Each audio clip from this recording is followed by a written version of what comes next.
everybody, welcome back to Koi Pond Lifestyle.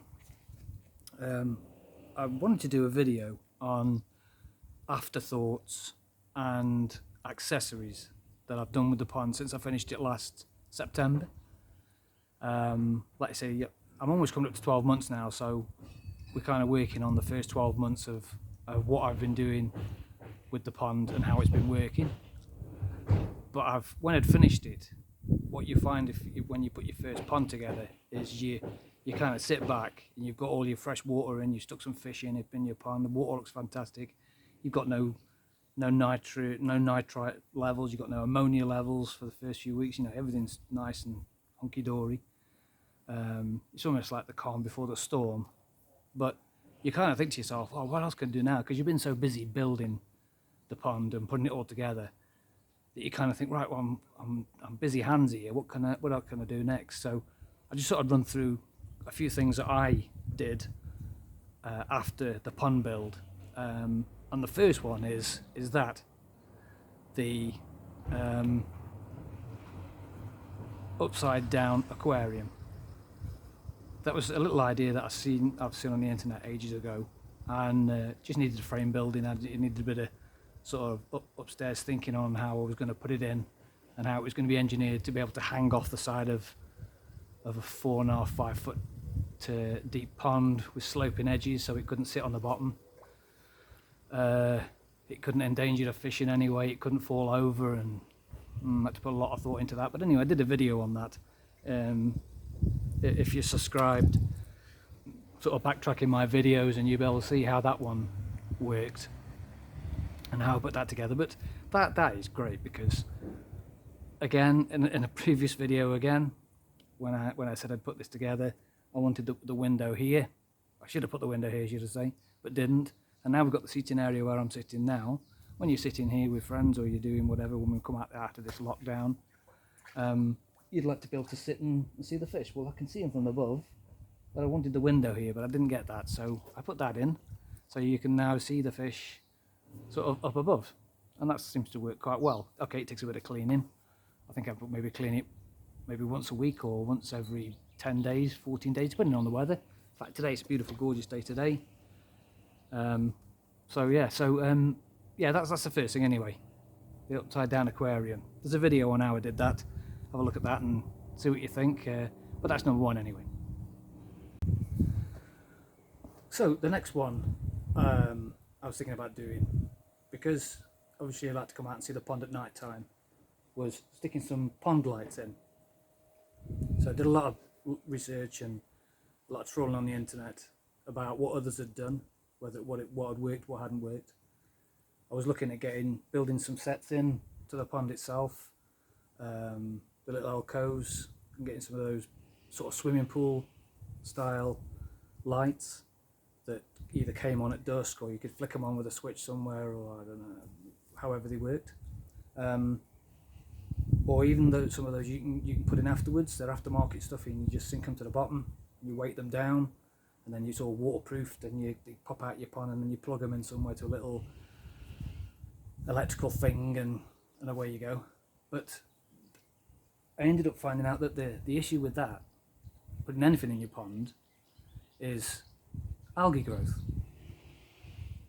I've got a window and the aquarium that have proved this theory, that anything you put in your pond will get covered in algae at some point.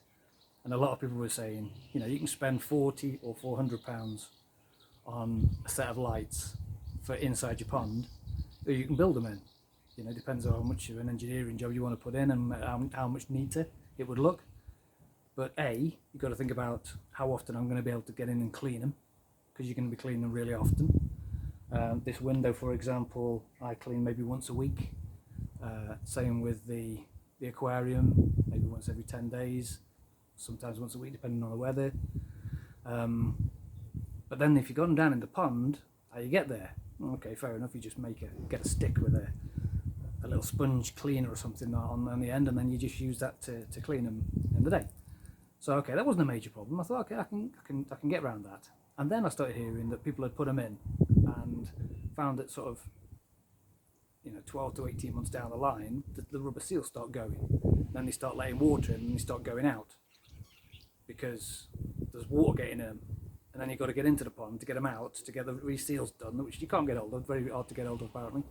And then you've got to start siliconing them, and then that starts making a mess. And so I kind of thought to myself, do I really want that aggro? No, not really. So a lot of people that I then saw online were building pergolas, these like structures over the pond, and hanging lights off them. So you were kind of beaming the light into the pond. That's a good idea. I like that idea. But I didn't want to build a pergola, whatever they're called, these wooden structures over the pond. Didn't want to build one of them because I've done enough building now, and it kind of would take away a little bit from the pond and from the idea of what the garden is. So I thought I need simple stupid here. So all I've gone with is a LED light that is turned on by a little switch at the side of the pond, and it's just on the side, and you can probably see it in shot. It just hangs over the edge of the pond, and when you turn it on, it just floods the whole pool, and the whole pond is lit. So at night time, if I want to come see the fish, I flick the switch on the side of the pond, I see all the fish. Simple stupid. Couple of screws, bit of wire, plugged in, down by my filters. Dead simple. So that's again another little area. Okay, the next area, when I'd sorted the light into the pond, so I can light the pond now, which is nice, is the seating area. So we've got a nice little seating area here. If you want to sit out in the garden with the pond, in the evenings, it's been some lovely evenings, been some really bad evenings, but yeah, it's been some lovely evenings, is to light this area. So I didn't want to sticking floodlights up and make it look like a football stadium. I wanted it kind of effective, but a little bit low level. So I looked at how I could use the edge of the pond to create a lighting effect, and I found some LED strip lights from a company called Lampux, Lamp-UX, or Lampux, I don't know how you kind of say it, but one of them pair. And basically fitted these to the under edge of the edge of the pond. So they start here, go all the way down, right the way down to the end, and around the corner. And these fill this area now with light. And I'll show you how I fitted them in. So, I had to find a power source from somewhere. So routed an electrical extension lead with an RCD from the inside of the filter system around the back to a little box in the floor where the cable comes out, and then into this main controller. In here is the controller unit itself. So this is where all this plugs in, and with this product that I've got, I should be able to use like Google. You can have Alexa or you have Google. Well, I use Google a lot in my house, so I'm able to sort of say, hey Google, turn the lights on, hey Google, do this, hey Google, do that. So the only problem with this is because I need to waterproof it and keep it in and out the way, is this is locked away in here, all lovely and nice and waterproof and tight, but that signal doesn't get in there, unfortunately. So that's one little area I've got to suss. But yeah, it basically comes in through the floor, up the side there, put a bit of trunking in, and then it follows around it. And it's only really when you look really close that you can actually see the wiring itself. I'm not an electrician, so yeah, I'm sure electricians out there are going, oh my god, and what are you doing? Sorry. So yeah, so that's the next one. So yeah, so that's the next bit of lighting that I was looking at. Ideally, I could just do with it being dark, so that I can show you what it's like, you know, when it's actually dark. I can flick them on and you can see it.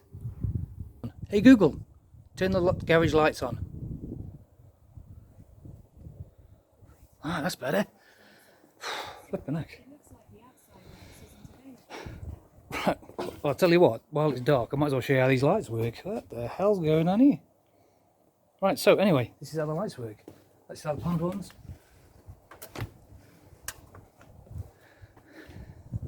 So that's what my pond ones look like. And that goes all the way around the back. Like I said, it's a 5-meter LED. It goes right the way around the back, and like I say, it now lights up this little seating area around, which is quite nice. And then the actual pond itself is the, and we'll just flick it on, and there we have the fish. So that works quite well as well. Simples. You can see all the, look at the blanket weed, oh my goodness, that's another job. Flipping it, we can see it worse. Oh my god, look at it all. All the fish, bless them. Right, so anyway, yeah, so there you go. That's how the lights work. So a quick tour around. And there you go. Okay, another area that I looked at was how do I know what the water temperature is in the pond. So, way we got around that is straight onto eBay, look for some aquarium or freshwater thermometers, the digital ones, and then so I fitted one. You see here in the filter system, just opened up the filter system, one of the bays, and then into the filter system. So this wire goes down into the vortexy bit. And then I know when I push that button, at the moment the temperature is 17.3. So I also brought in one of these just so I know what the inside temperature of the filter system is as well. Turn that back off. It'll come with batteries as well. Got them off eBay, they're about £3 each. And then the next one I put so I could see what temperatures were in the pond was in this corner. So another one there, and this is basically goes in through here and goes to the little sensor at the bottom, and then that sort of gives me the temperature of the first couple of feet of pond. So again, push the button. I mean, it's 17.6, so there's about half a degree difference between the filter system, water, and the pond. So like I say, these were about £3.50 each, came with batteries. I turn them back off when I finish using them, because I don't want to waste the battery. And then it clicks back under here, out of the way. Okay, so there you go, there's another one. Okay, one more that I wanted to just show everybody was water top-ups. Now this was a mistake that I made when I was making this pond, because my water tap is over there, pond is here. So when I was laying the blocks down on the base, I should really have routed water from there under the floor to the pond, but didn't. So a mistake for that. It's something maybe if you're building your own pond at the moment, please consider, because it does come in handy to be able to have a water supply to be able to top up your pond whenever you want to, when you're doing water changes, when you're doing your filter cleans or whatever. So what I've ended up doing was I bought a double dechlorinator that just sits down by the side of the pond, and then that goes up and into the back of the pond there, and then out to here. So I'll just plumb it all in so you can see it working. Okay, so there it is, all plugged in. At the moment, unfortunately, like I say, I've got this trailing, a little bit annoying, back to the plug, back to the tap, should I say. So yeah, if you are considering putting one of these ponds in, then please remember you need water. But anyway, that's it working. Trickle in, trickle out. Some people do trickle in, trickle out. Sometimes I do drip in and drip out, so sometimes I'll turn it down even more. And that basically will give me a 10% water change. You have to kind of do a bit of calculation with it and see how long it fills a litre, and then calculate from there. But you can turn it up, turn it down, however you want. But eventually I will try to plumb it in underground and get the water here, save trailing a hose pipe all the time. Okay, so there you go. Just a few ideas of afterthoughts that I put together after completing the pond that I thought I'd share with you to see if you wanted to try them, or it might inspire you to do other things with it, something similar. If you've done other things, by all means comment below and we can share your ideas. It'd be great if you have any comments or any other things you could think of maybe do with a pond. Let me know. If you're new to the channel, you just happened across me, then hi, welcome. If you've liked the video, click the thumbs up. If you want to subscribe, by all means subscribe away, it all helps the cause. If you want to be part of this journey into this new pond build, if you want to see some other videos, then by all means ding the bell. Ding. But until then, we'll see you again.